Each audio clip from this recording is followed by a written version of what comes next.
Takuto est un patient solitaire en phase terminale qui n'a pas d'amis, et sa famille ne se soucie que de l'argent qu'elle touchera grâce à son assurance vie. Personne ne vient donc lui rendre visite à l'hôpital. Son seul réconfort est le jeu World of Eternal Nation, un RPG de construction de civilisation auquel il joue sans arrêt, car il n'a rien d'autre à faire. Un jour, Takuto perd connaissance à cause de sa maladie, et lorsqu'il rouvre les yeux, il se retrouve assis sur un trône de pierre au milieu d'une forêt. Alors qu'il se demande ce qui se passe, il voit une femme sortir de la forêt et l'appeler son roi. Il s'agit d'Atu, le personnage préféré de Takuto dans World of Eternal Nation. Mais même s'il est ravi de la voir en vrai, il ne sait pas comment réagir. Heureusement, Atu est consciente du fait qu'elle faisait partie d'un jeu, et elle sait exactement qui est Takuto, le joueur légendaire qui a occupé la première place du classement des utilisateurs année après année. Elle se souvient de toutes les parties qu'elle a jouées avec Takuto, elle le connaît donc mieux que quiconque, et ils sont tous deux heureux de pouvoir enfin se rencontrer en personne. Takuto demande à Atu si c'est elle qui l'a invoqué ici, mais en réalité, Atu n'a aucune idée de ce qui se passe ici non plus. Elle s'est simplement retrouvée au milieu de cette forêt tout à coup, mais elle est presque sûre que ce n'est pas l'au-delà. Si elle devait deviner, elle dirait que ce monde est similaire à Eternal Nation, mais ils ne peuvent pas encore en être sûrs. Quoi qu'il en soit, Atu pense que c'est une excellente occasion, alors elle demande à Takuto s'il aimerait recommencer à zéro avec elle et construire un royaume, comme au bon vieux temps. Takuto aime cette idée, alors il accepte de travailler avec elle, et les deux passent par toute la séquence d'ouverture, même si c'est un peu gênant maintenant qu'ils se tiennent réellement l'un à côté de l'autre en personne. La première chose à faire est de déterminer où ils se trouvent, alors Takuto utilise la magie pour invoquer un éclaireur. Mais maintenant qu'il voit l'éclaireur de près, il est dégoûté par son apparence hideuse, et il ne peut rien y faire. Leur Manara est une civilisation qui règne sur les ténèbres et le mal, donc sa stratégie au début du jeu est d'éviter d'attirer trop l'attention afin de ne pas entrer en conflit, du moins jusqu'à ce qu'il soit assez fort pour se défendre. C'est là que cet insecte entre en jeu, alors Takuto lui ordonne d'aller explorer les environs et de le prévenir s'il trouve quelque chose d'important. Au début, l'insecte reste immobile et le fixe du regard, mais Atu lui rappelle sévèrement que Takuto est son commandant, et l'insecte part en courant pour accomplir sa mission. Takuto craignait un peu de ne pas pouvoir contrôler ses troupes dans ce monde, mais il semble que tout fonctionne comme avant. Il peut également voir ce que voit l'insecte dans une certaine mesure, il devrait donc pouvoir déterminer où il se trouve assez rapidement. Quoi qu'il en soit, il est temps pour eux de réfléchir à la suite. Takuto a commencé avec 200 points de mana, et il a dû en utiliser 100 pour invoquer l'éclaireur, il ne lui en reste donc plus que 100. Il prévoit de construire un campement qui servira de base opérationnelle, ce qui lui coûtera 20 points de mana supplémentaires, mais après cela, il ne lui restera plus beaucoup de mana. Il espérait sincèrement créer un guerrier qui se battrait pour eux en cas d'attaque, mais ce n'est vraiment plus une option. Atu assure à Takuto qu'il n'a pas à s'inquiéter car elle se battra pour lui, mais pour être honnête, cela n'est pas très rassurant venant d'elle. En tant que membre de l'unité des héros, Atu deviendra plus forte avec le temps, mais pour l'instant, elle a à peu près la force d'une personne normale, elle ne peut donc pas faire grand-chose pour aider. L'insecte continue de survoler la forêt, et grâce à ses repérages, Takuto a maintenant une idée de ce à quoi ressemble cette région. Mais il est un peu surpris, car même si toute cette région est une forêt, il n'a encore vu aucun animal ni monstre. Atu suppose que tous les animaux doivent se cacher, car le terrain forestier offre de nombreuses cachettes. Mais la principale préoccupation de Takuto est que s'ils ne trouvent pas rapidement des animaux, ils devront probablement dépenser du mana pour se procurer de la nourriture. Atu s'excuse auprès de Takuto car elle se sent coupable de ne pas être très utile, mais il lui dit de ne pas s'inquiéter car le simple fait de l'avoir à ses côtés lui remonte considérablement le moral. Cela la rend très heureuse, et elle dit à Takuto qu'elle lui est très reconnaissante pour ses paroles aimables, mais Takuto a du mal à s'habituer à son expressivité maintenant qu'elle est une personne réelle. À ce moment-là, l'éclaireur trouve quelque chose d'intéressant, ce qui attire l'attention de Takuto et lui montre un village d'elfes noirs au milieu de la forêt. Il n'est pas loin de l'endroit où se trouve Takuto, et il semble y avoir beaucoup d'elfes rassemblés. Atu est soulagé qu'il s'agisse seulement d'elfes noirs, car ils ont tendance à pencher vers le mal neutre, et ne s'opposeront donc pas au royaume de Manara. Mais Takuto pense toujours que c'est terrible, car il ne peut pas avoir une autre civilisation si proche de la sienne. Son plan était d'éviter la guerre en restant caché le plus longtemps possible, mais cela ne sera pas possible avec les elfes noirs si proches. Atu suggère qu'il quitte cet endroit et se dirige vers un nouvel emplacement, et Takuto est d'accord, car ils n'ont encore rien construit. Mais avant cela, il veut observer un peu plus les elfes noirs et inspecter les environs pour voir s'il y a quelque chose d'utile à proximité. Soudain, Atu sent la présence de quelqu'un à proximité, alors elle et Takuto se retournent et aperçoivent un groupe d'elfes noirs émergeant de la forêt. Les elfes noirs semblent tout aussi surpris de les voir, car ils ne savaient pas qu'il y avait d'autres personnes dans cette forêt. Les elfes noirs ne sont venus ici que parce qu'ils ont été chassés de leur terre natale, et n'ayant nulle part où aller, ils ont été contraints de se réfugier dans cette forêt maudite. Le voyage a épuisé les enfants elfes noirs, et à ce rythme, ils ne tiendront pas longtemps. Un petit groupe d'elfes noirs a été envoyé à la recherche d'une source de nourriture, et le chef du groupe est certain qu'il doit y avoir quelque chose de comestible dans les environs, car la végétation est très abondante, mais Émile est très nerveuse. Elle a entendu des rumeurs selon lesquelles il y aurait une forêt dangereuse à la lisière d'Idoria, où un mal ancien aurait été scellé, et elle craint qu'il ne soit attaqué. Le chef la rassure en lui disant que ces rumeurs ne sont que des superstitions, car s'il y avait vraiment un mal ancien qui rôdait dans cette forêt, les arbres ne pourraient pas pousser aussi bien, même s'il ne peut nier que la forêt lui fait vraiment peur pour une raison quelconque. Dès que Geia pose les yeux sur Takuto, son cœur se serre, car ce qu'il voit devant lui est la manifestation du mal pur et de l'intention malveillante. Il veut s'enfuir, mais il craint que toute action précipitée ne mette son peuple et lui-même en danger. Il s'approche donc lentement du trône de Takuto et s'agenouille devant lui pour lui témoigner son respect. Il se présente comme le chef guerrier du clan des elfes noirs Mazarom et s'excuse d'être entré dans la forêt sans la permission de Takuto. Atu ne comprend pas pourquoi les elfes se montrent si respectueux, mais elle fait semblant de ne pas s'en apercevoir et exige de savoir pourquoi les elfes ont pénétré sur les terres de Takuto. Geia commence à expliquer que son peuple vivait autrefois dans les plaines centrales et formait une tribu pacifique, mais Atu ne l'écoute pas et lui demande de faire court. Geia s'excuse et explique rapidement que la tribu des elfes a été persécutée et chassée de ses terres, les forçant à fuir dans cette forêt. Il ne comprend pas pourquoi son peuple a dû subir un traitement aussi cruel alors qu'il n'avait rien fait de mal. Ils ont toujours recherché la paix, mais ils ont été attaqués et tués en raison des préjugés contre leur race. Takuto jette un coup d'œil à Geia et remarque qu'il a l'air très maigre. Geia explique alors que lui et son peuple ont à peine eu le temps de s'échapper lorsque leur village a été détruit, et qu'ils n'ont donc pas eu le temps de prendre des provisions. Et comme ils ont fui sans arrêt, ils n'ont pas eu le temps de chercher de la nourriture. C'est d'ailleurs pour cette raison que Geia et son équipe se sont aventurés seuls. Cela fait 5 jours qu'aucun d'entre eux n'a mangé, mais ils n'ont pas eu beaucoup de chance dans leur recherche de plantes ou d'animaux comestibles. Takuto se sent désolé pour eux, alors il décide de les aider un peu et utilise une partie de son mana pour créer des pommes pour eux. Geia est surpris lorsqu'il voit des pommes rouler sur le sol, car il n'a jamais rien vu de tel. Il hésite à les goûter, car il ne veut pas être impoli devant un être comme Takuto, mais Émile et les autres ont tellement faim qu'ils s'en moquent. Ils croquent tous dans leurs pommes, et c'est la meilleure chose qu'ils aient goûtée depuis longtemps. Takuto crée même des poires pour que le groupe ait assez à manger, mais Geia est encore sous le choc de la gentillesse de Takuto et ne sait pas comment réagir. Atu lui crie dessus, lui disant qu'il est impoli de ne pas accepter le cadeau que Takuto leur a si gracieusement offert, mais Geia n'hésite pas parce qu'il se méfie de la nourriture. Il appuie sa tête contre le sol et dit qu'il apprécie vraiment la générosité de Takuto. Mais il y a des enfants du clan au campement, et ils sont très affaiblis par le manque de nourriture. Ils mourront bientôt s'ils ne mangent pas, alors Geia demande la permission de ramener cette nourriture à son clan afin de pouvoir nourrir les enfants. Takuto se sent mal pour les enfants qui souffrent, alors il décide de faire un effort supplémentaire pour eux et prépare une tonne de nourriture différente que Geia pourra emporter avec lui. Atu n'approuve pas, car cela va coûter beaucoup de mana. Les elfes noirs sont tous incrédules à la vue d'une telle quantité de nourriture, et ils sont encore plus choqués lorsque Takuto leur dit qu'ils peuvent tout prendre. Depuis des années, les elfes noirs sont opprimés et contraints de vivre dans l'ombre, et personne ne leur a jamais tendu la main comme cela auparavant. Les elfes noirs expriment leur profonde gratitude envers Takuto et transportent la nourriture jusqu'au camp. Au camp, les elfes noirs sont tous sur le point d'abandonner, mais quelques-uns d'entre eux gardent l'espoir que Geia et les autres reviennent avec de la nourriture. À ce moment-là, tout le monde dans le village sent une odeur délicieuse. Alors ils se retournent tous, et à leur grande joie, ils voient Geia et les autres porter des sacs de nourriture sur leur dos. Ils sont tous soulagés de ne plus avoir à souffrir de la faim, et tout le monde félicite Geia d'avoir trouvé autant de nourriture. Mais lorsqu'il lui demande où il a trouvé, il répond simplement qu'il a eu de la chance, sans donner de détails sur sa rencontre avec Takuto. Plus tard dans la nuit, Geia est plongé dans ses pensées, les yeux fixés sur le feu, quand soudain, le chef du clan, Moltar, s'approche de lui. Il dit à Geia qu'il a fait du bon travail aujourd'hui et que les fruits qu'il a trouvés sont incroyables, mais il remarque que Geia ne semble pas très heureux, alors il lui demande ce qui ne va pas. Après un bref silence, Geia explique qu'il a rencontré un être légendaire au fond de la forêt et qu'il ne sait pas comment réagir. Moltar lui demande de quelle légende il parle, et Geia lui explique qu'Émile a mentionné un être puissant qui aurait été enfermé dans la forêt maudite. Moltar a déjà entendu parler de cette légende et il est choqué d'apprendre que Geia a réellement rencontré le roi de la ruine. Il explique que, selon la légende, lorsque le monde devient trop prospère, le roi de la ruine descend sur terre et détruit tout, forçant toutes les civilisations à repartir de zéro.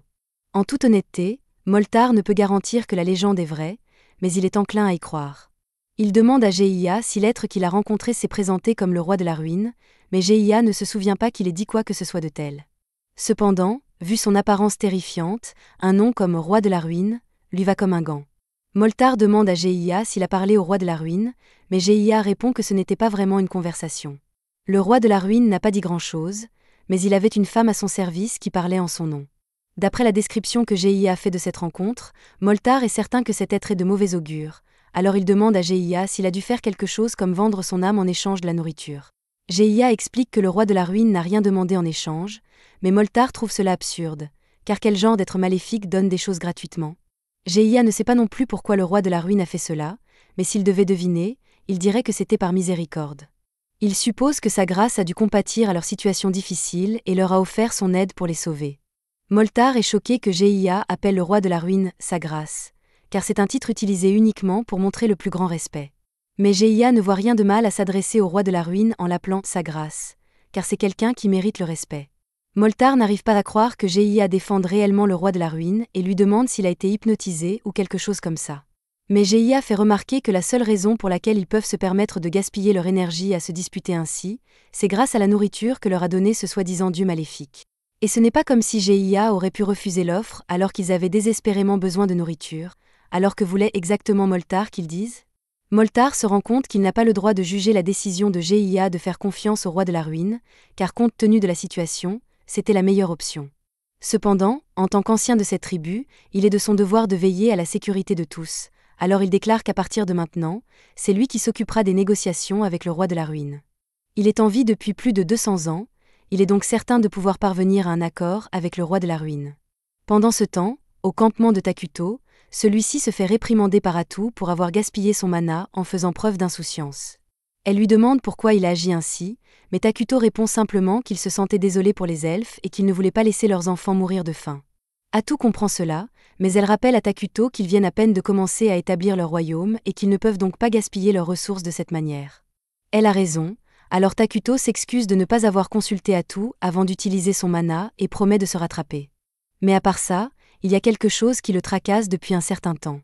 Il n'a pas pu parler correctement aux elfes noirs quand ils sont arrivés parce qu'il était trop nerveux.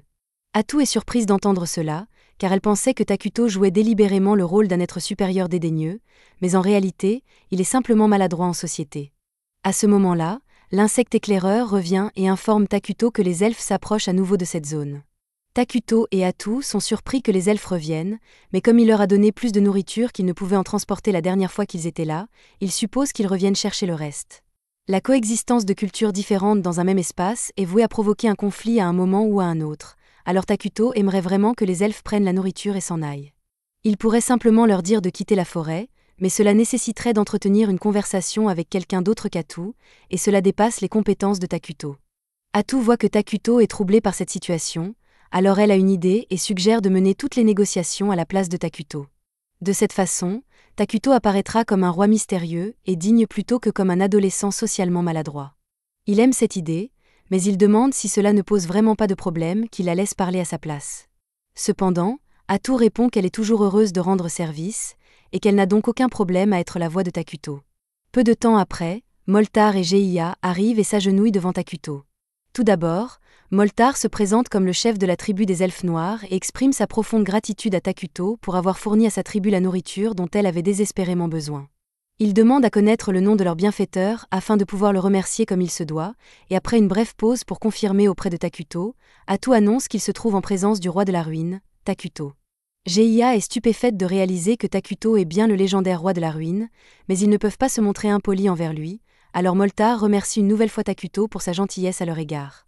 Takuto est soulagé que les négociations se soient bien déroulées jusqu'à présent, et comme il n'y a pas de conflit avec les elfes, Atu leur dit de prendre la nourriture et de partir. Geia et Moltar sont stupéfaits d'entendre cela, car ils s'attendaient à devoir payer un prix élevé pour recevoir l'aide du roi de la ruine.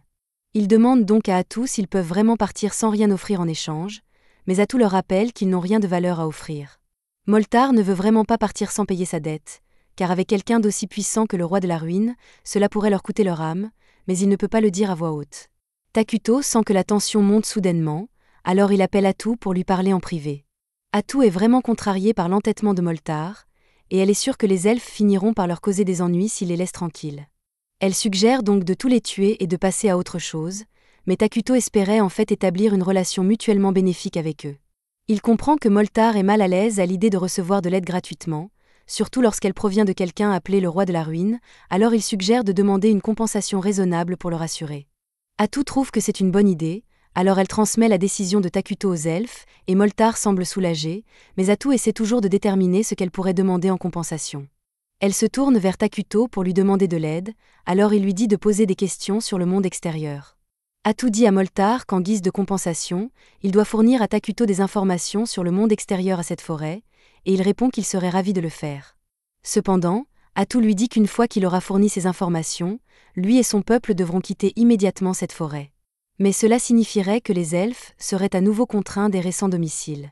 Il demande à Takuto de les autoriser à rester dans la forêt, mais Atu refuse immédiatement sa demande et lui dit que s'il tient à la vie, il ferait mieux de ne parler à personne de la présence de Takuto. Gei s'apprête à protester, car la tribu des elfes noirs ne survivra pas si elle est contrainte de quitter la forêt, mais Moltar l'en empêche, car ils ne peuvent pas prendre le risque de contrarier Takuto. Ils se lèvent tous les deux et commencent à s'éloigner, mais alors qu'ils partent, Takuto se demande si tout cela est vraiment acceptable, car il ne veut pas forcer les elfes à souffrir, et c'est alors qu'il a une idée géniale. Il les appelle tous les deux et leur demande s'ils veulent devenir ses citoyens, mais ils sont tellement stupéfaits par cette proposition qu'ils ne savent pas comment réagir. Même Atu n'arrive pas à croire ce qu'il vient de dire, alors elle demande une autre discussion en aparté et lui demande pourquoi il a dit une chose pareille. Takuto explique qu'il pensait recruter les elfes noirs grâce au système de réfugiés, et maintenant qu'il en parle, Atu se rend compte que ce n'est pas une mauvaise option. Les elfes noirs ne sont ni bons ni mauvais par nature, ils n'auront donc pas de conflit majeur avec le royaume maléfique de Takuto. De plus, dans le jeu, les principaux citoyens de Manara étaient des humains, et ici, ils sont affreux, alors il demande à Atu si elle veut vraiment vivre dans un royaume où il n'y a que cela. Atu est désormais d'accord, alors elle se tourne vers Moltar et Geiya et leur dit que s'ils acceptent de devenir citoyens de Manara, ils seront protégés. Moltar demande ce que cela signifie exactement pour eux, et pour être franche, Atu leur dit qu'à partir du moment où les elfes noirs rejoindront Manara, ils seront considérés comme maléfiques. C'est à eux de décider s'ils veulent rejoindre Manara ou non, mais elle leur assure que s'ils le font, ce sera au moins intéressant.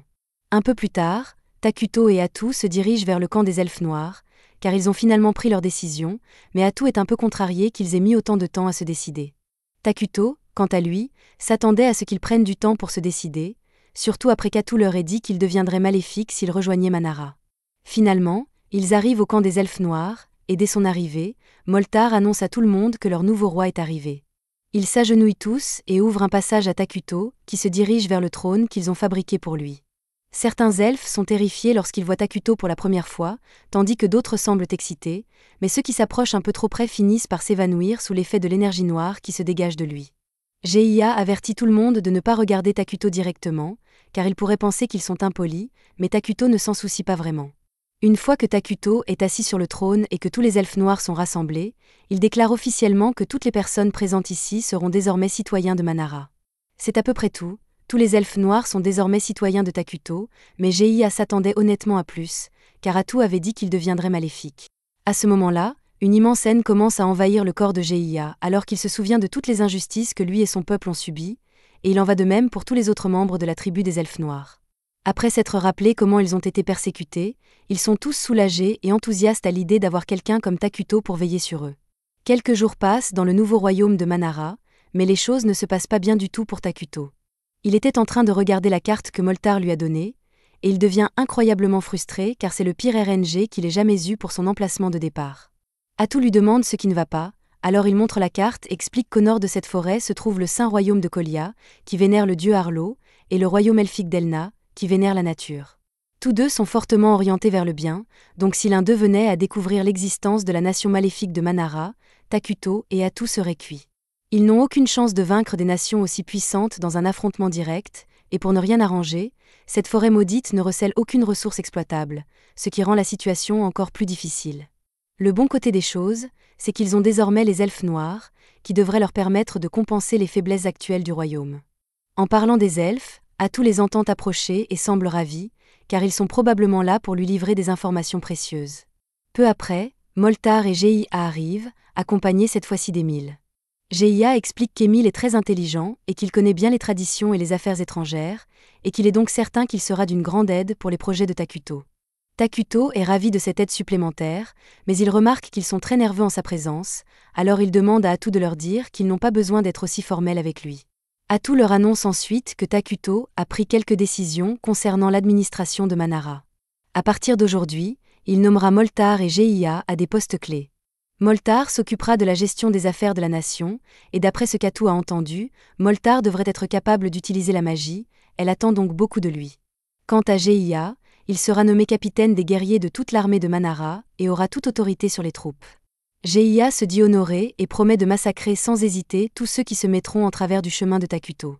Takuto est déconcerté par le sérieux avec lequel Geiya a prononcé ces mots, alors il demande à Atu de dire à tout le monde qu'il préfère la paix et qu'il faut éviter de déclencher des conflits sauf en cas d'absolue nécessité. Geiya n'arrive pas à croire que le roi de la ruine soit en réalité un pacifiste, mais quoi qu'il en soit, Atu dit à tout le monde de se reposer pour l'instant, car ils vont bientôt commencer à construire des maisons dans la forêt. Moltar remercie Atu pour sa considération et tente de se donner bonne conscience en lui disant que ses connaissances le rendront bien plus utile qu'une brute comme Geiya. Mais Geiya commence à argumenter qu'un vieil homme comme Moltar ne sera de toute façon pas d'une grande aide pour la construction. Atu n'est pas vraiment intéressée par leur dispute, mais comme il semble impatient de se mettre au travail, elle demande à Takuto si elle peut leur ordonner de commencer immédiatement la construction. Takuto n'y voit aucun inconvénient et leur dit qu'ils peuvent commencer à rassembler les matériaux, mais il souhaite également que cela se fasse de manière à ne pas détruire la forêt. Atu trouve que c'est une excellente idée, alors elle demande à Moltar si c'est possible, et il répond qu'il devrait y arriver s'ils construisent la plupart des maisons dans les cavités des arbres géants.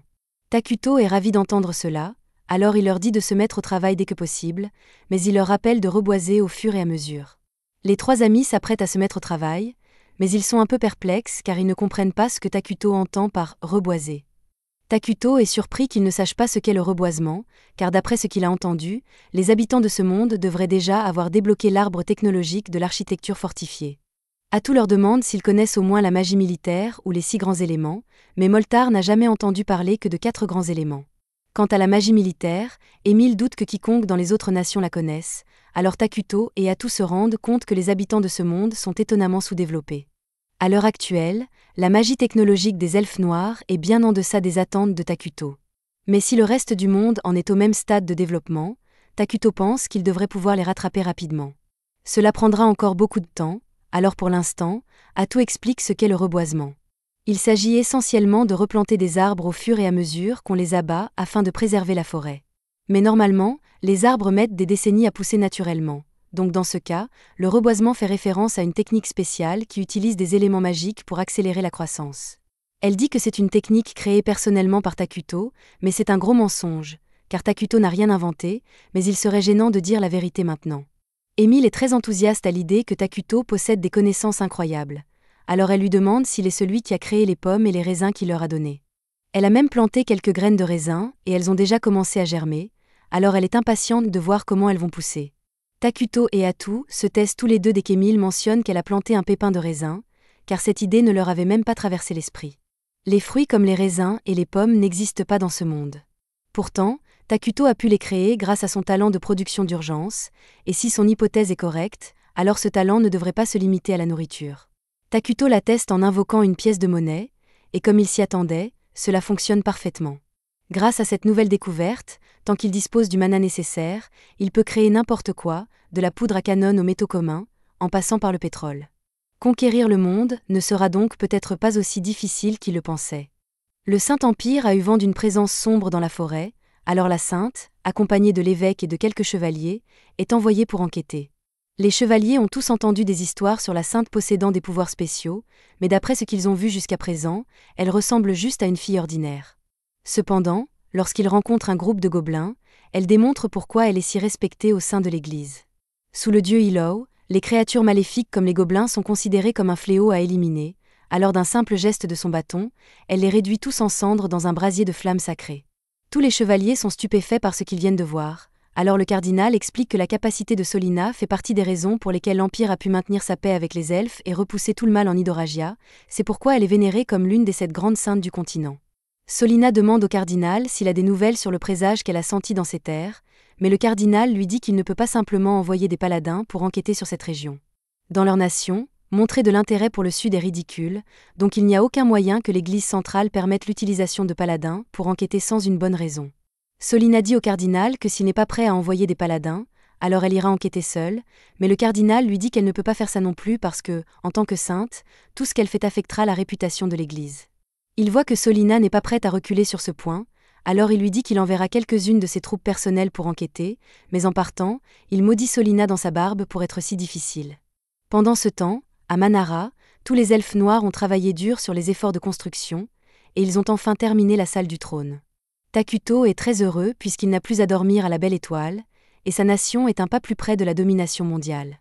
Juste à ce moment, les administrateurs de Takuto arrivent parce qu'ils ont une réunion sur les affaires intérieures prévues pour aujourd'hui, et ils ont une bonne nouvelle pour Takuto. Ils ont fini de concevoir la nouvelle tenue qu'il a demandée. Cela rend Takuto encore plus heureux parce qu'il en avait marre de porter constamment son pyjama. Atu et les autres sont contents que Takuto aime autant ses nouveaux vêtements, mais ils ont des questions urgentes à régler, il est donc temps pour eux de commencer leur réunion. Cependant, Takuto semble un peu distrait, admirant sa nouvelle tenue, alors Atu suggère qu'il devrait simplement commencer la réunion sans lui. Tout d'abord, Moltar demande à Atu quel bâtiment il devrait commencer à construire puisque, à part la salle du trône, ils n'ont pas encore fait grand-chose.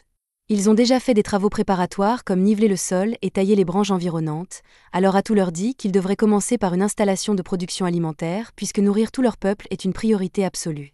Moltar demande pourquoi ils devraient s'inquiéter pour la nourriture alors que Takuto peut en produire avec son pouvoir, mais Atu lui dit qu'ils ne peuvent pas continuer à compter sur Takuto pour leur faire de la nourriture parce que ferait-il s'il n'était pas là? Moltar admet qu'elle a raison, alors Atu dit qu'ils doivent se mettre au travail tout de suite et sort ce truc. Moltar est horrifié par ce qu'il voit, alors il demande à Atu ce que c'est, et elle lui dit que c'est un arbre de chair. Ça n'a pas l'air bon, mais l'explication est encore pire. C'est une sorte d'arbre spécial qui pousse de la viande mystérieuse, qui a le goût de chair humaine. Atu dit que c'est la première étape de leur plan de production alimentaire, mais Moltar, Gia et Emile sont tous d'accord pour dire que la plupart des gens ne voudront pas manger quelque chose qui a le goût de chair humaine, alors Atu promet qu'ils auront d'autres sources de nourriture éventuellement. Pour l'instant, ils auront besoin d'un endroit pour stocker la chair de l'arbre, alors Emile dit qu'elle peut travailler à la construction d'un entrepôt pour ça. Et, comme si l'arbre de chair n'était pas déjà assez dérangeant, il parle aussi pour une raison quelconque. La prochaine chose à l'ordre du jour est la recherche parce qu'ils ont besoin d'acquérir les dernières technologies s'ils veulent avancer rapidement. Moltar lui demande quel genre de technologie il devrait privilégier, et Atu lui dit que la technologie magique est la voie à suivre, spécifiquement, la magie militaire. La magie normale permet à une personne d'attaquer une dizaine d'opposants à la fois, quelque chose dont Moltar est déjà capable, mais la magie militaire, quant à elle, vous permet d'attaquer des milliers à la fois et même de changer le terrain pour vous donner un avantage. Moltar est émerveillé d'apprendre qu'une telle magie existe, et il est excité d'en apprendre autant qu'il peut, alors il dit qu'il s'occupera personnellement de la recherche. Maintenant, tout ce qui reste est la planification militaire, et Gia propose immédiatement de commencer à mobiliser une armée. Mais Takuto l'arrête et dit qu'il ne veut pas vraiment mettre beaucoup d'efforts dans leur armée pour l'instant. Les armées ne produisent rien, elles consomment juste des ressources, et actuellement, Manara n'a pas assez de ressources pour soutenir une armée. De plus, même s'ils créaient une armée, ils sont loin d'être assez forts pour réellement vaincre qui que ce soit, donc ce serait inutile. Gia proteste parce que, dans l'état actuel des choses, ils ne pourront pas protéger Takuto s'il était attaqué. Et pour empirer les choses, Moltar et Gia ont en fait des primes sur leur tête pour être les chefs de la tribu des elfes noirs, donc ils pourraient être traqués à un moment donné. Avec les choses comme elles sont, Takuto admet que négliger la défense serait une mauvaise idée, mais il ne veut toujours pas dépenser tout cet argent pour faire une armée, alors il dit qu'il créera un héros à la place. Atu lui dit que c'est une excellente idée parce que bien qu'un héros ait un coût de production élevé, il est beaucoup plus facile de subvenir aux besoins d'une seule personne plutôt que de toute une armée. Moltar et Gia sont confus, alors il demande à Atu ce qu'elle entend par héros, et elle explique qu'il y a plusieurs héros à Manara qui servent sous le roi. Ils sont tous puissants avec des capacités spéciales, mais ils sont aussi un peu fous, donc traiter avec eux peut être ennuyeux parfois. Il y a plusieurs conditions qui doivent être remplies pour invoquer un héros, mais il devrait être possible d'en invoquer un bientôt avec tout ce qu'ils ont accompli.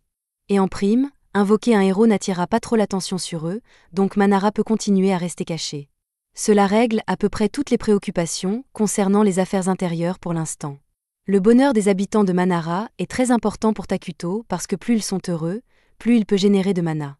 Pendant ce temps, dans l'Empire, le jeune paladin, Lornia, est occupé à prier dans la cathédrale lorsque le haut paladin, Veldi, vient lui parler. Lornia lui demande de se calmer puisque c'est un lieu de prière, mais Veldi voulait juste avoir une discussion amicale avec lui puisqu'ils ont tous les deux été assignés à l'enquête. Il est presque temps pour eux de partir, alors Lornia se lève et remarque qu'il porte son alliance comme porte-bonheur, donc il doit avoir une famille qui l'attend à la maison. Veldi demande à quoi ressemble sa famille, Alors Lornia lui dit qu'il a une femme nommée Marsha et une fille nommée Mina, mais sa vie personnelle n'est pas importante pour leur mission, donc il ne prévoit pas en parler beaucoup. Lornia a entendu des rumeurs sur Veldy étant grossier et mal élevé, et les rumeurs étaient assez exactes, mais dans l'ensemble, Veldy ne semble pas être un mauvais gars, et ses compétences ne sont pas une blague, donc c'est un paladin respectable. Veldy commence à se plaindre d'être assigné à une mission aussi inutile que celle-ci, mais Lornia lui rappelle que cette mission est d'enquêter sur l'une des révélations de Sainte Solina, donc ils doivent la prendre au sérieux. Pourtant, Veldy trouve bizarre qu'on leur ait donné une équipe aussi médiocre, même si c'est pour une révélation d'une sainte. Veldy et Lornia sont littéralement les seuls paladins de l'équipe, et le reste des gens sont tous des mercenaires engagés pour combler les trous. Les chances sont excellentes pour eux, surtout puisque c'est une mission dans la forêt du Sud, mais Veldy veut juste en finir pour pouvoir rentrer chez lui le plus tôt possible. Pendant ce temps, de retour à Manara, la construction s'est très bien déroulée jusqu'à présent. Cet endroit commence enfin à ressembler à une civilisation propre, et les elfes noirs ne semblent plus dérangés par les arbres de chair. Takuto est vraiment excité parce que voir tout ça en personne est une toute nouvelle expérience par rapport à ce qu'il voyait quand il jouait au jeu. Émile fait visiter Takuto et montre la zone résidentielle avec principalement des maisons dans les arbres. Comme elle s'est concentrée sur la production alimentaire, elle n'a pas eu beaucoup de temps pour travailler sur les maisons. Cependant, les arbres de chair poussent bien, donc l'entrepôt de nourriture devrait être terminé bientôt. Pendant ce temps, Moltar a travaillé sur sa recherche magique à l'Institut de magie qu'il a créé, et la plupart des citoyens talentueux en magie ont rejoint ses recherches. De plus, ils ont aussi découvert une source à proximité, donc ils ont maintenant une source d'eau sécurisée, et enfin, ce bâtiment est le bureau public où les réunions administratives de Manara se tiendront. Elle aurait aimé rendre le bâtiment un peu plus sophistiqué, mais c'est le mieux qu'elle puisse faire avec ses ressources actuelles.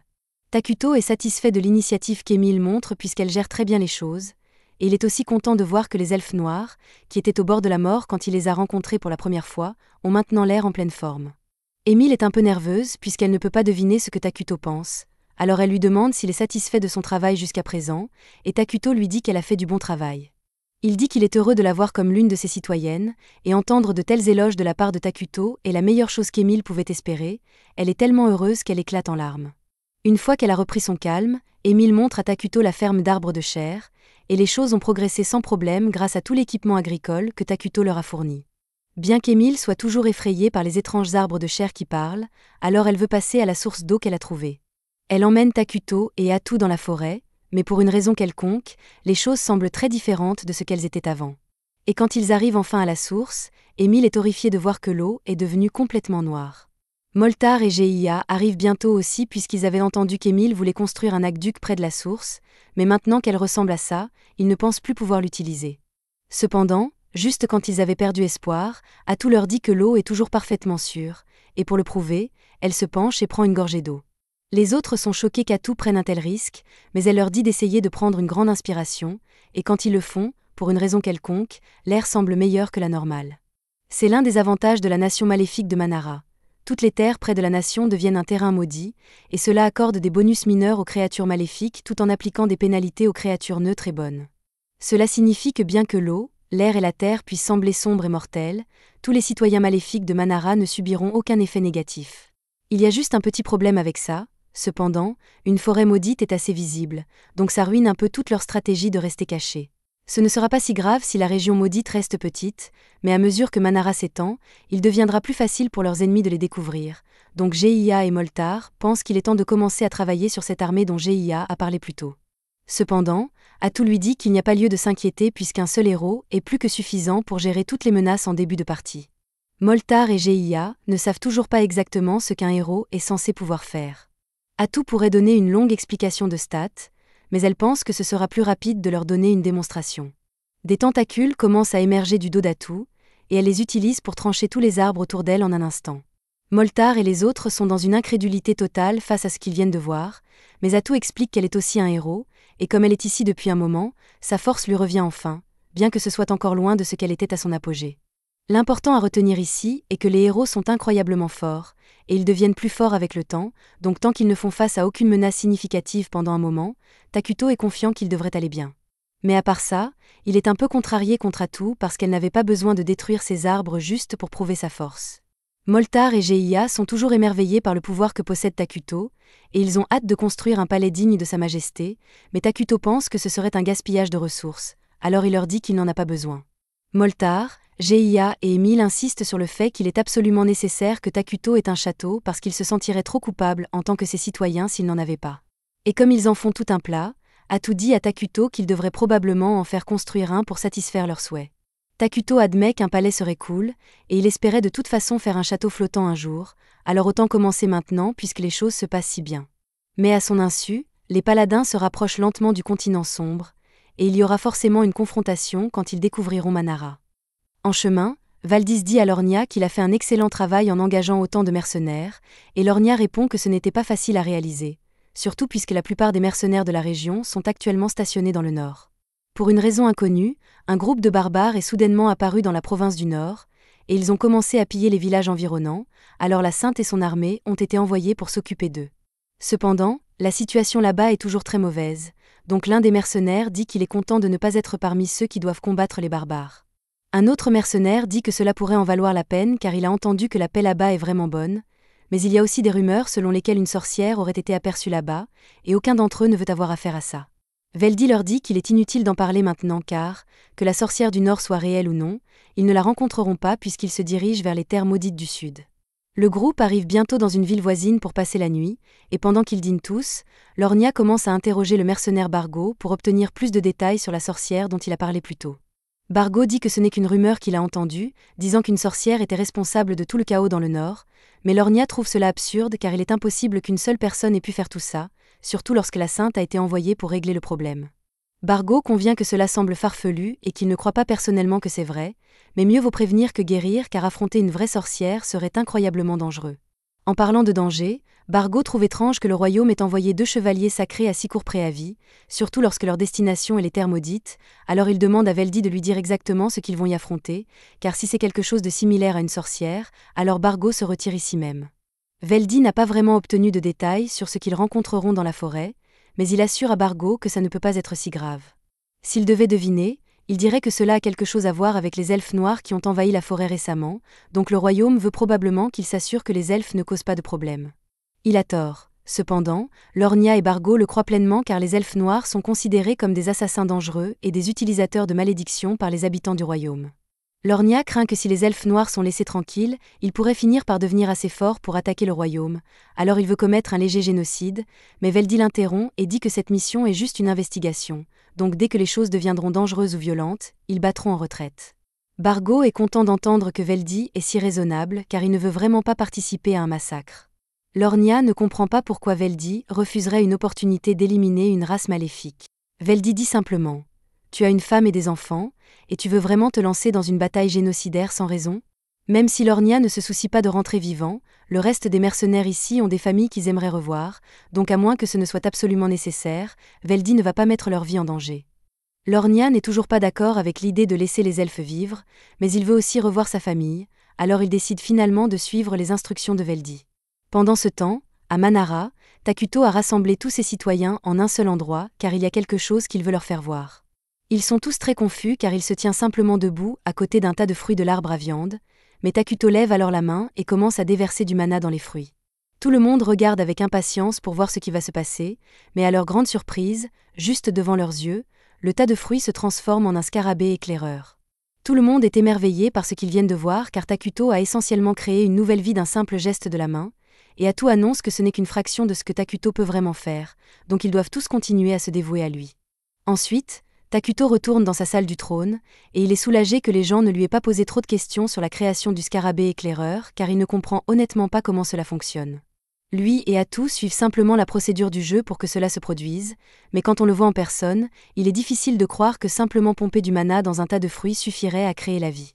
Quoi qu'il en soit, maintenant qu'ils ont confirmé qu'ils peuvent créer des soldats en toute sécurité, Atu dit qu'ils peuvent passer à la phase suivante du plan, créer un héros. Cela va prendre un certain temps car Takuto va devoir accumuler son mana pour accomplir le rituel, mais une fois que ce sera fait, ils seront pratiquement imbattables. Atu est toujours très excitée à ce sujet, alors elle demande à Takuto quel héros il compte invoquer en premier, et Takuto dit qu'il va choisir Isla, la reine des insectes, car elle offre le plus d'avantages en début de partie. Isla peut renforcer la puissance de tous les soldats de type insecte à proximité, donc avec elle, tous les scarabées éclaireurs deviendront des combattants extrêmement efficaces. De plus, elle peut produire des larves soldats pour aider au combat ainsi qu'à la construction, donc elle serait parfaite pour accélérer le développement de Manara.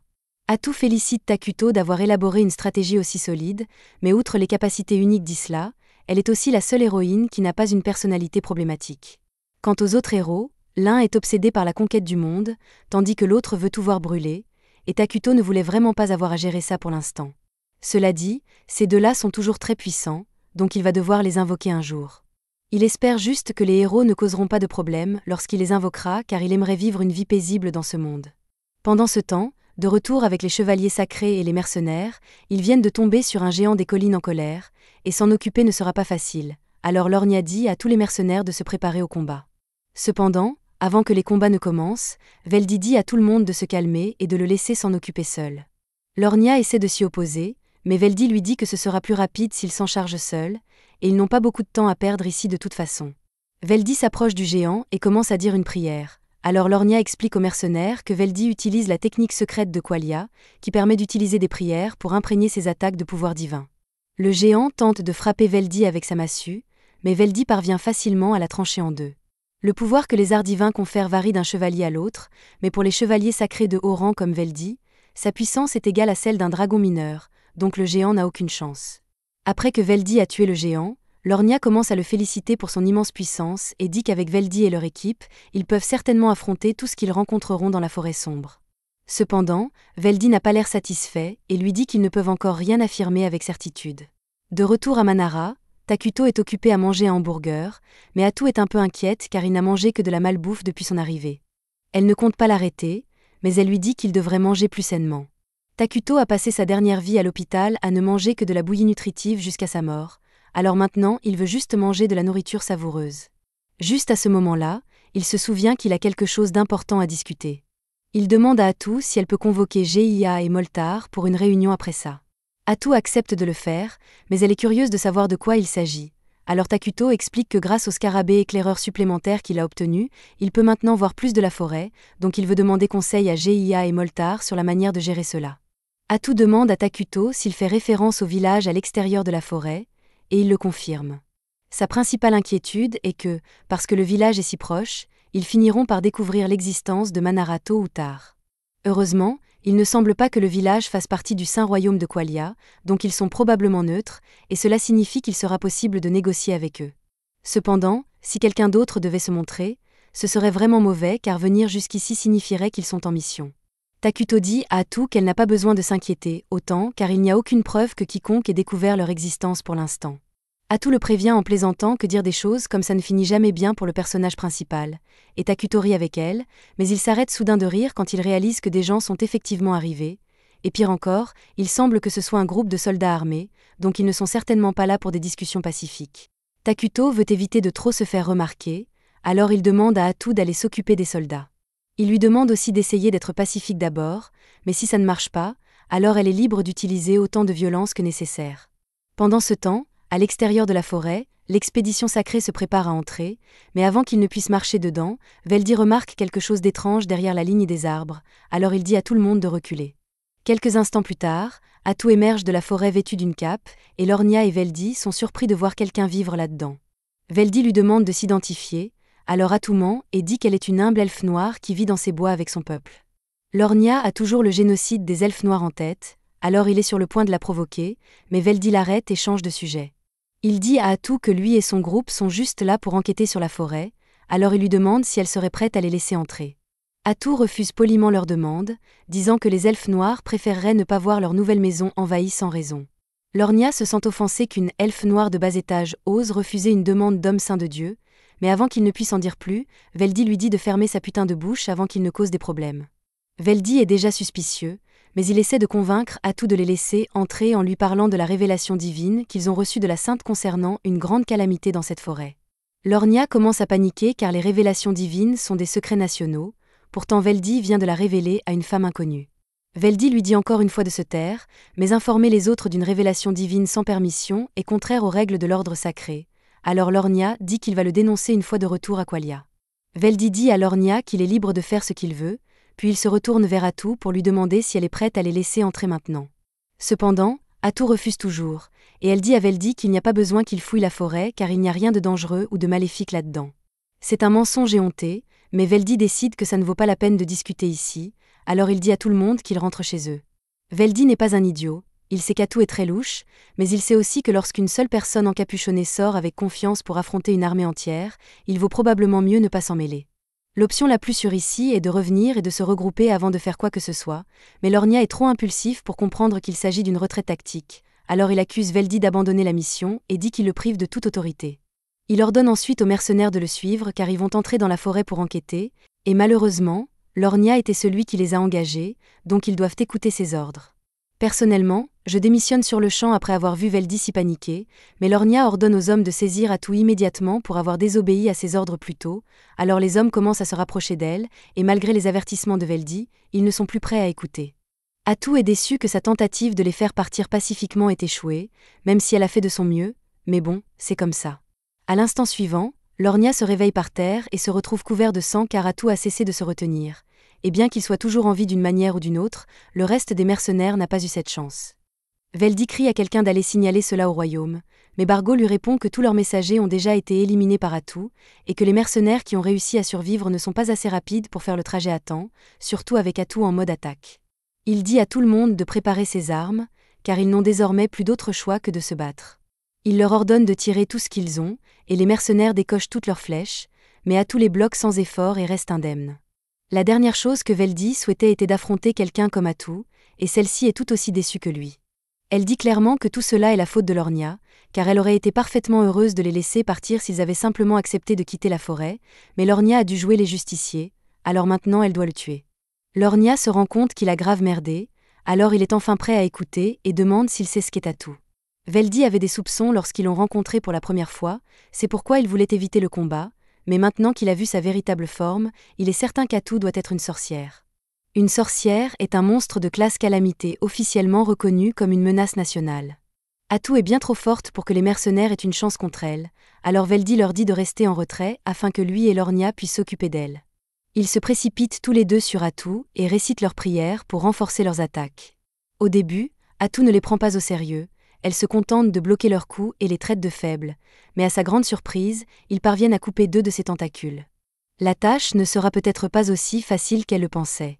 Elle comprend que leurs attaques de magie sacrée leur confèrent des dégâts supplémentaires contre elle, et Veldy suppose qu'une fois qu'ils auront coupé tous ses tentacules, elle sera complètement impuissante.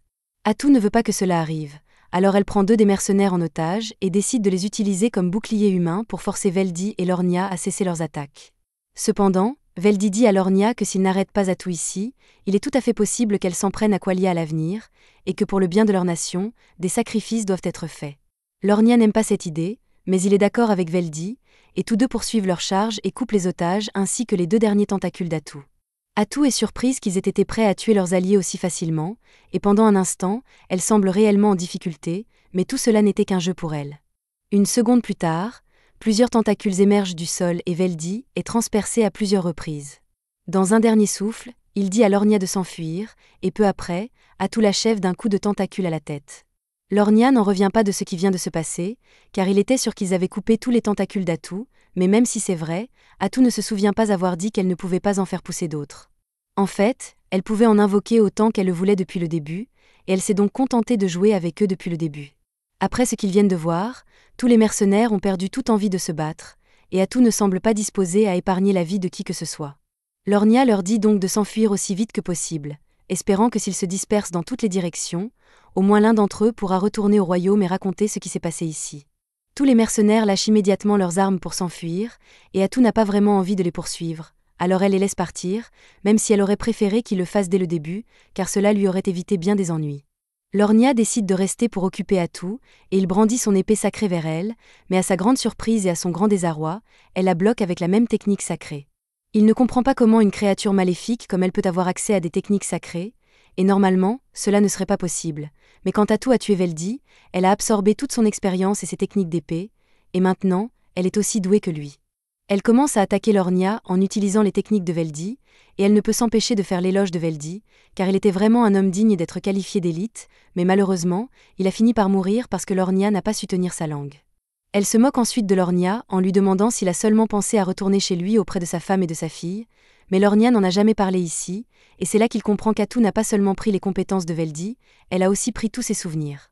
Et si Atou est vraiment capable de faire une chose pareille, cela signifie qu'elle ne fera que devenir plus forte à mesure qu'elle tuera.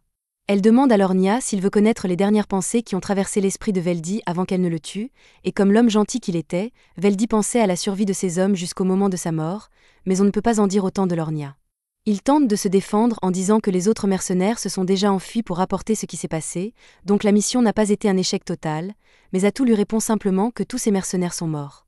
Elle dit qu'elle ne voulait pas les poursuivre personnellement, mais cela ne signifie pas qu'elle allait les laisser partir, et elle n'a jamais dit non plus qu'elle était seule. Elle avait déjà donné l'ordre aux elfes noirs de s'assurer que personne ne s'en sorte vivant, donc dès que les mercenaires ont pris la fuite, ils ont été pourchassés et tués. Lornia sombre dans le désespoir en réalisant qu'il est le dernier survivant, alors il frappe désespérément Atou à la tête, et elle savoure chaque instant de sa souffrance. Il ne faut pas longtemps à Atou pour maîtriser Lornia, mais avant de le tuer, elle décide de remuer le couteau dans la plaie en lui expliquant exactement comment les choses se seraient passées s'il avait écouté Veldy. Ils seraient tous rentrés chez eux sains et saufs. Lornia aurait pu revoir sa femme et sa fille. Ils auraient passé le reste de leur vie dans le bonheur, sans se douter de l'existence des calamités qui sévissaient dans la forêt. Cependant, Lornia a choisi d'agir autrement, alors maintenant, elle va le tuer. Ensuite, elle tuera aussi sa famille, juste parce que. Atou peut lire dans ses pensées pour savoir exactement à quoi ressemble sa famille et où elle vit, et elle dit qu'elle est suffisamment mesquine pour le faire. En fait, elle pourrait tout aussi bien tuer tous les habitants des villages que Lornia a traversés pour arriver ici, et comme ils souffrent tous d'une mort des plus atroces, elle s'assurera de leur faire savoir que tout cela est dû au paladin Lornia. Lornia hurle et supplie Atou de ne pas le faire, mais elle commence à se lasser de le tourmenter, alors elle finit par cesser de le narguer et met simplement fin à ses jours pour le faire taire. Une fois Lornia mort, Geia s'approche d'Atou pour l'informer que lui et ses hommes ont réussi à tuer tous les mercenaires qui s'étaient enfuis, de sorte que personne ne rapportera les événements d'aujourd'hui. Atou le remercie pour son excellent travail et lui demande de s'occuper également de l'élimination des corps, mais avant qu'elle ne parte, Geia lui dit qu'il a quelque chose à lui demander. Il veut savoir si elle a vraiment l'intention de mettre à exécution son plan consistant à tuer la famille de Lornia et toutes les personnes à qui il a parlé, mais elle répond qu'elle a juste dit tout cela pour effrayer Lornia et qu'elle n'a pas réellement l'intention de commettre un génocide. De plus, cela représenterait beaucoup de travail, et elle n'aime pas se battre sauf si elle y est obligée. Cela dit, elle ne peut pas se permettre de perdre trop de temps à bavarder ici, car elle a quelque chose à dire à Takuto de toute urgence. Avant le début du combat, Atou a entendu Veldy la traiter de sorcière alors qu'elle est classée comme héroïne, et il a également mentionné une sorcière dans le Nord, mais Takuto n'a jamais entendu parler d'une classe de sorcières dans le jeu auparavant, donc Atou pense que ce monde doit être différent de celui auquel ils sont habitués. Takuto avait déjà le sentiment que c'était le cas, donc même si la plupart des fonctionnalités du jeu fonctionnent toujours de la même manière, il serait préférable de partir du principe que les mécanismes sous-jacents sont complètement différents. Heureusement, la différence ne semble pas être entièrement négative, car la capacité d'Atou à absorber les compétences des personnes qu'elle tue a été améliorée. Elle peut désormais obtenir une partie des souvenirs de ces personnes, ce qui leur a permis de recueillir de nombreuses informations sur la situation actuelle de Qualia auprès de l'équipe d'enquête envoyée ici. Heureusement, la ville de Qualia semble préoccupée par les troubles dans le Nord, elle ne pourra donc pas se concentrer pleinement sur Manara dans l'immédiat. Cependant, le fait que l'équipe d'enquête ait été décimée va certainement éveiller les soupçons, et Qualia va donc forcément prendre des mesures pour découvrir ce qui s'est passé. Takuto en est conscient, mais Qualia ne sait toujours rien à propos de Manara, donc tant que les responsables ne sont pas complètement idiots, ils ne vont pas attaquer tout de suite. Pour l'instant, Takuto est beaucoup plus préoccupé par cette perturbation dans le Nord et par la sorcière qui en est à l'origine. Atou a essayé de glaner autant d'informations que possible sur les sorcières dans les souvenirs de Veldy, mais il n'en savait pas grand-chose au départ. Cependant, ses souvenirs étaient très clairs sur un point. La sorcière du Nord était capable de causer à elle seule des dégâts de l'ampleur d'une attaque militaire à l'armée kalienne, et son nom est Arakino. Pendant ce temps, dans le territoire du Nord, Arakino vient de détruire un autre village et se prépare à passer au suivant. Elle ramène donc tous les villageois qu'elle a tués à la vie pour en faire ses serviteurs morts-vivants. Takuto n'a aucune idée des capacités d'Arakino, mais le fait qu'elle soit capable d'une telle destruction alors qu'elle vient seulement d'apparaître le conduit à penser qu'elle pourrait venir d'un autre monde, tout comme lui et Atou. Si c'est vrai, les choses vont se compliquer considérablement, alors Atou lui demande ce qu'ils doivent faire. À en juger par les destructions causées par Arakino, elle est très probablement malveillante, il est donc possible qu'il puisse s'entendre avec elle. Elle demande à Takuto s'il devrait essayer d'entrer en contact avec elle, mais il ne pense pas que ce soit une bonne idée, car ils ne savent rien de sa personnalité. Atou est déçu que tous ces problèmes aient commencé alors que tout allait enfin bien ici, mais Takuto lui rappelle qu'Arakino se trouve tout au nord, et qu'elle ne sera donc pas un problème à régler dans l'immédiat. Cependant, toutes ces nouvelles menaces ont clairement montré que Manara a besoin d'une ligne de défense plus solide, et Takuto prévoit donc de créer un autre héros dès que possible. Au départ, il avait l'intention de choisir Esla, Mais compte tenu des récents développements, il devra peut-être opter pour quelqu'un de plus orienté vers le combat. De plus, il va devoir réévaluer sa stratégie consistant à rester caché en raison d'incertitudes telles que la sorcière en jeu. Il va devoir former une alliance avec une nation. Évidemment, Qualia n'est pas une option après ce qu'Atu a fait à leur paladin, mais la nation à l'est de la forêt devrait convenir, car elle est neutre et n'a encore eu aucun contact avec Manara. Une fois le palais terminé, Takuto prévoit donc d'aller enquêter sur ce pays et pendant son séjour, il déterminera s'il serait possible de travailler ensemble. Pendant ce temps, dans la ville à l'est, ils sont actuellement attaqués par les barbares, alors leur porteuse de bâton utilise un éclair pour les anéantir. Tous les citoyens commencent à la féliciter d'avoir protégé la ville si facilement, mais elle leur dit qu'il est trop tôt pour se réjouir, car il semble qu'ils aient encore beaucoup de travail à faire. De retour à Manara, Atu et Takuto ont fini de discuter, et elle s'apprête à partir, mais avant cela, elle a quelque chose à lui demander pardon. Elle sait que Takuto n'aime pas la violence inutile, mais elle s'est un peu laissée emporter lorsqu'elle s'est occupée du paladin. Mais Takuto la regarde d'un air absent et lui demande pourquoi cela l'intéresserait. Atu se souvient instantanément que même si Takuto est gentil, il est aussi l'incarnation du mal, donc peu de choses peuvent le déranger. Peu de temps après, le palais de Takuto est enfin achevé, marquant ainsi le début de l'essor de son royaume. Il est ravi, car il a toujours rêvé d'avoir un palais gigantesque, et Atu lui assure qu'un jour, celui-ci sera assez grand pour percer les cieux. Cependant, toutes ces discussions sur le palais font réaliser à Atu que même si Takuto est leur roi, il n'a toujours pas un seul serviteur à son service. Il n'y avait pas vraiment réfléchi, mais il serait étrange qu'un roi n'ait pas de serviteur personnel, alors Atu lui demande s'il a une préférence afin qu'elle puisse lui en trouver un. Takuto répond timidement qu'il se moque de qui ce sera, tant que cette personne est facile à vivre, car il est très mauvais en communication. En fait, il n'a encore jamais discuté avec aucun des elfes noirs depuis son arrivée, mais Atu pense que c'est surtout parce qu'il leur apparaît comme une masse d'énergie négative. Quoi qu'il en soit, elle lui dit qu'il n'a pas à s'inquiéter, car elle a le plan parfait. Takuto n'aime pas l'enthousiasme d'Atu, mais il décide de la laisser faire pour voir ce qu'elle va faire. Atu convoque immédiatement Geiya, Moltar et Émile, et leur ordonne de rassembler toutes les jeunes filles du village, car Takuto les désire. Takuto et Geiya n'en croient pas leurs oreilles, mais Geiya veut lui accorder le bénéfice du doute, alors il demande à Atu pourquoi elle donne un tel ordre. Atu a demandé des jeunes filles parce qu'elle pensait que cela serait plus facile pour Takuto de s'entraîner à converser avec elle, mais au lieu de simplement le dire, elle déclare avec audace que Takuto aime les jeunes filles.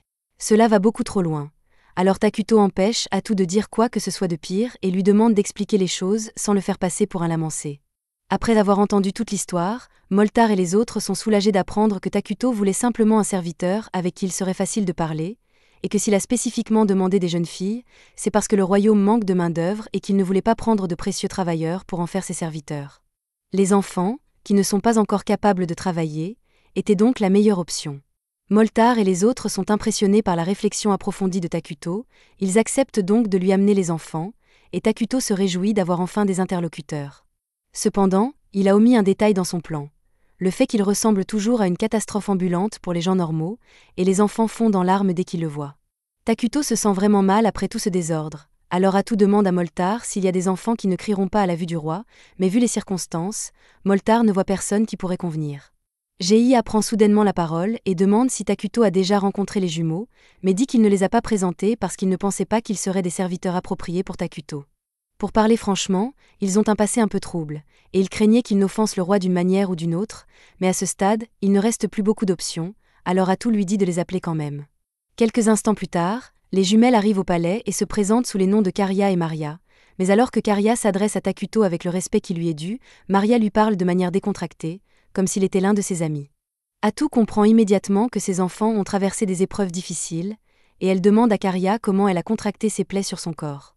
Karia lui répond que c'est dû à une maladie, et Moltar explique que Karia a souffert d'une épidémie il y a quelque temps.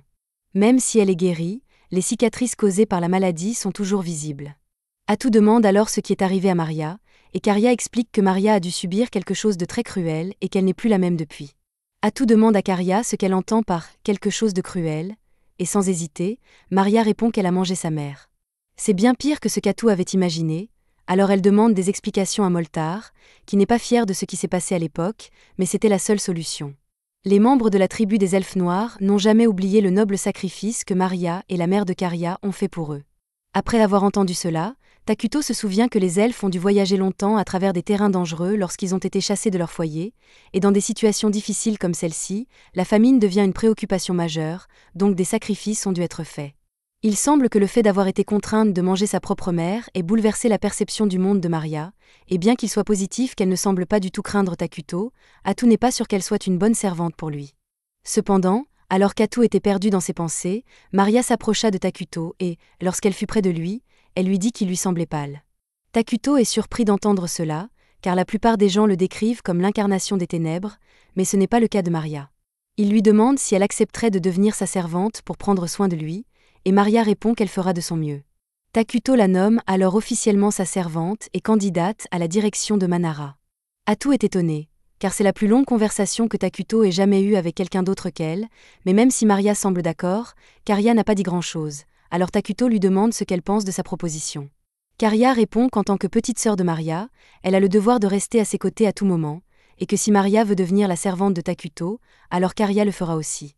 Takuto est heureux d'entendre cela, alors il leur dit qu'à partir d'aujourd'hui, elles seront chargées de prendre soin de lui, mais Geiya et Moltar semblent un peu inquiets de sa décision. Une fois tout le monde parti, Moltar s'approche de Takuto et lui dit qu'il doit lui parler des jumelles. Depuis la mort de leur mère, elles sont incapables de ressentir la moindre émotion, comme si leur cœur s'était complètement fermé. Takuto, les avoir comme servantes va certainement lui poser plusieurs défis, mais Moltar lui demande de les traiter avec tolérance et patience, jusqu'à ce qu'elles s'ouvrent.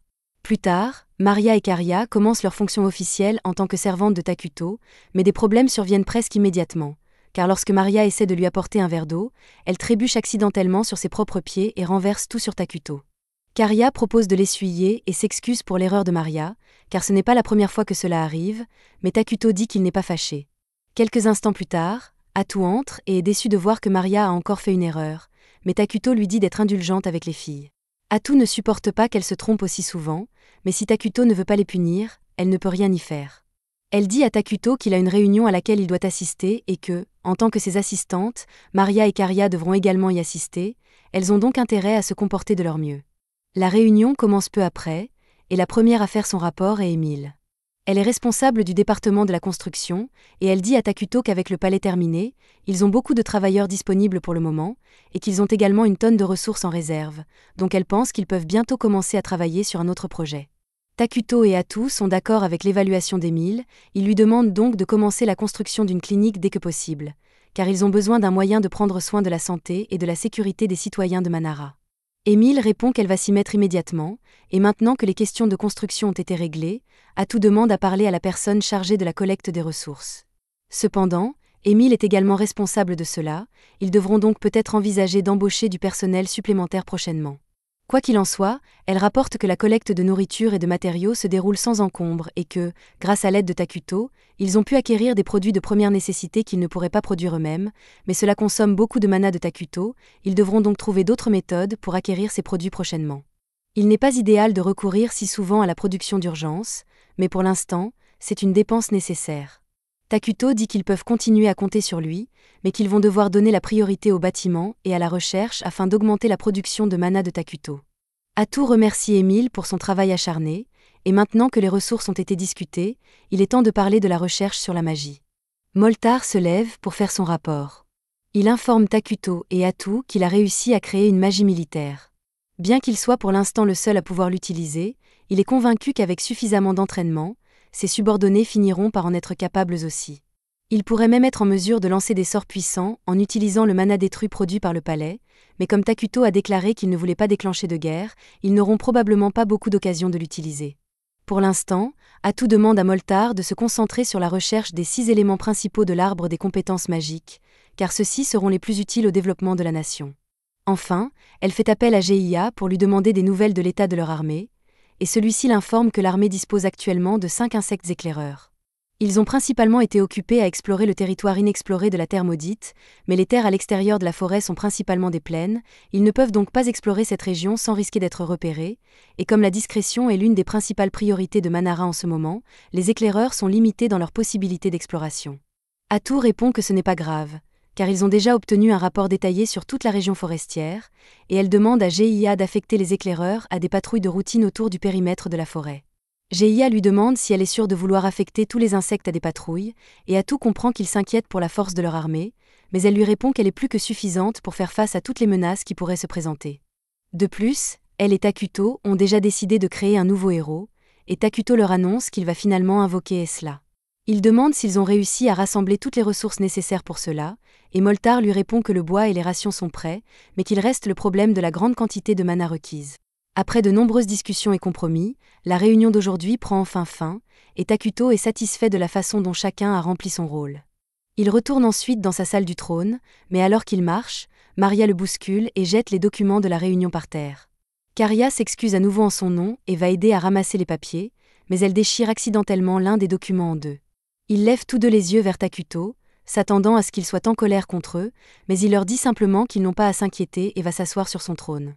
Maria s'approche soudainement de Takuto et lui demande s'il est une mauvaise personne. Comme son alignement est maléfique, il est techniquement une mauvaise personne, alors elle lui demande pourquoi il ne les a pas encore tués. Ils n'ont cessé de faire des bêtises et des choses qui auraient valu à un serviteur d'être exécuté, mais Takuto continue de leur montrer de la clémence, et ils ne comprennent pas pourquoi. Takuto leur demande quelle est, selon eux, la différence entre une bonne personne et une mauvaise personne. Pour Maria, une bonne personne est quelqu'un qui ne fait que du bien, et une mauvaise personne est quelqu'un qui ne fait que du mal. Cependant, Takuto lui dit qu'elle n'a qu'à moitié raison. Une bonne personne est en effet quelqu'un qui doit toujours faire ce qui est juste, donc elle ne peut pas mentir, voler ou tuer des gens sans raison, mais une mauvaise personne ne doit pas nécessairement toujours faire de mauvaises choses. Elle est égoïste par nature, donc elle fait ce qu'elle veut sans se soucier des sentiments des autres, et dans le cas de Takuto, il veut être gentil avec eux, donc il n'y a rien de mal à être indulgent lorsqu'ils commettent des erreurs. De plus, il sait déjà qu'ils ont tout fait exprès pour le mettre en colère. Maria et Karia admettent qu'elles espéraient qu'il se mette en colère et les tue si elle continuait à lui causer des problèmes, car elles pensent qu'elles ne méritent pas de vivre après ce qu'elles ont fait. Takuto comprend pourquoi il leur est difficile de se pardonner après ce qui s'est passé, et il ne peut pas personnellement comprendre leur combat, mais il est sûr que leur mère a fait ce sacrifice parce qu'elle voulait qu'elles continuent à vivre.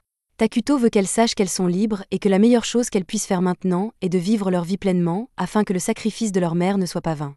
Ce ne sera pas facile d'aller de l'avant, mais il sera à leur côté à chaque étape. Les deux sœurs fondent en larmes devant la gentillesse de Takuto et le serrent fort dans leurs bras. Quelques heures plus tard, Atu entre et les trouve toutes les deux endormies sur le trône de Takuto. Elle est un peu jalouse de leur proximité avec Takuto, mais il y a des questions plus importantes à discuter, alors elle informe Takuto que le rapport sur la ville voisine est terminé.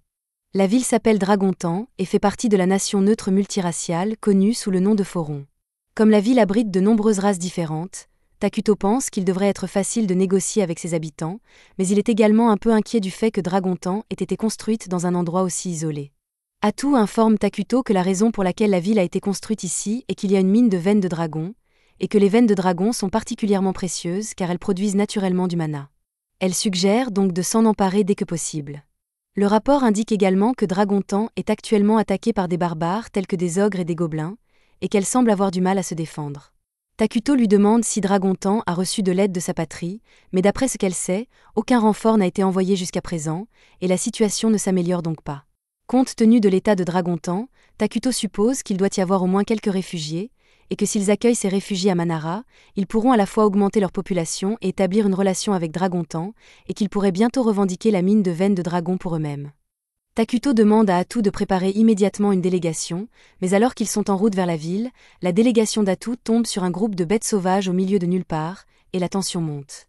Le chef des bêtes sauvages, Tonukapoli, est terrifié par Atu et les autres, car ils sont recouverts d'une obscurité si dense qu'elle est visible à l'œil nu. Elle fait de son mieux pour maintenir la paix, car ces hommes sont tellement terrifiés qu'ils pourraient finir par attaquer Atu par peur, ce qui pourrait les faire tous tuer.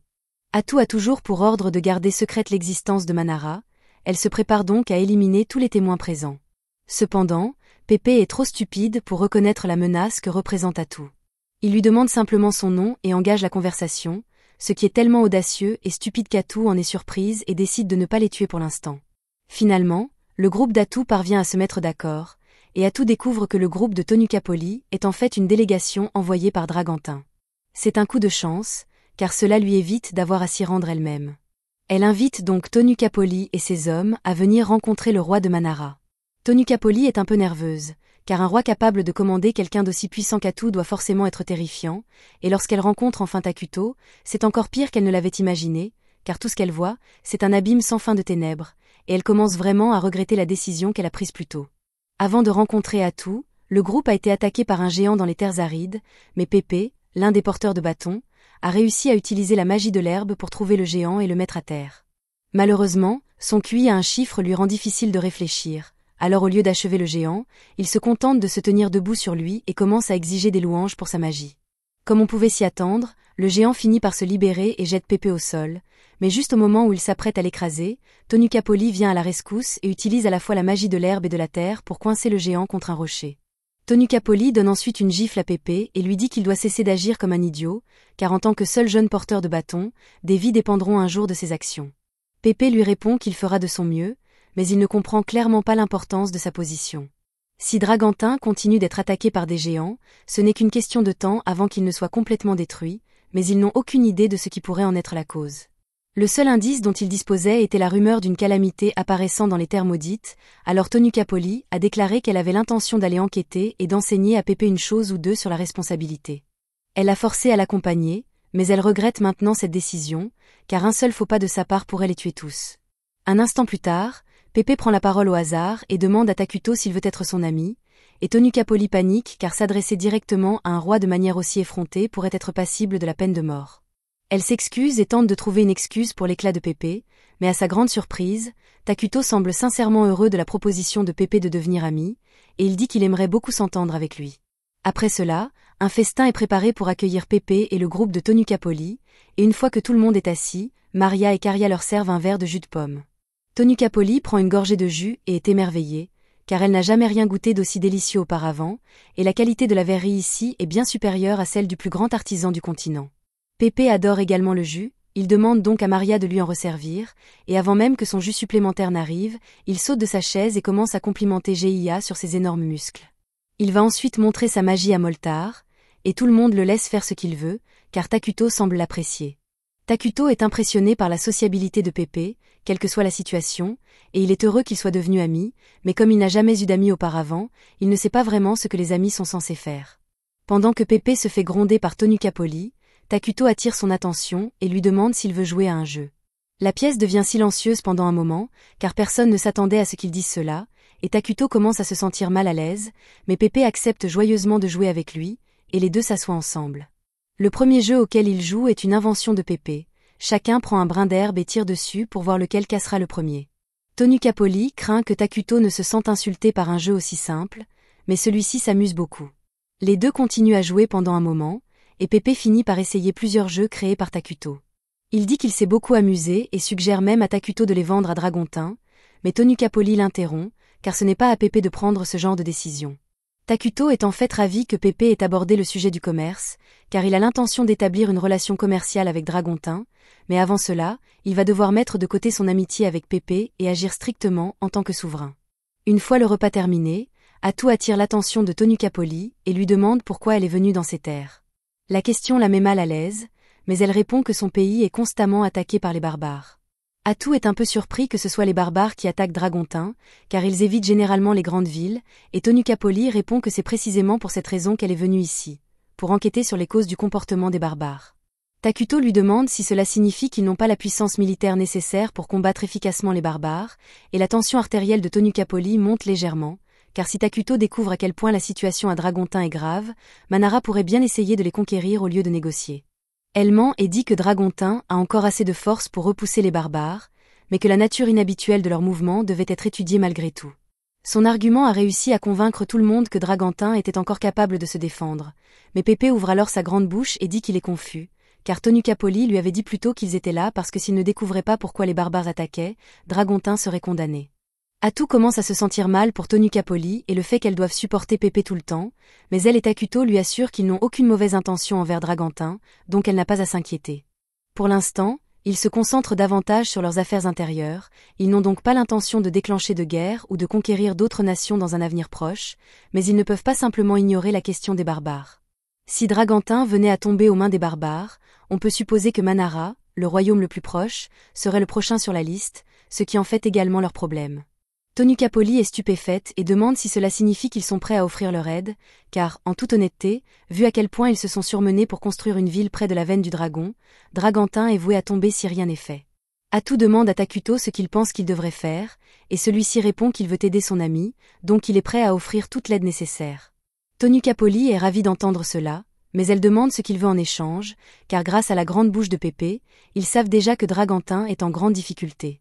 Atou répond avec désinvolture qu'ils veulent la veine de dragon, et Tonucapoli espérait vraiment qu'il n'aborderait pas ce sujet, mais dans l'état actuel des choses, elle n'est pas en mesure de refuser. Atou lui dit qu'elle n'a pas à s'inquiéter outre mesure, car Takuto et lui sont tout à fait d'accord pour partager le contrôle de la veine de dragon avec Dragantin.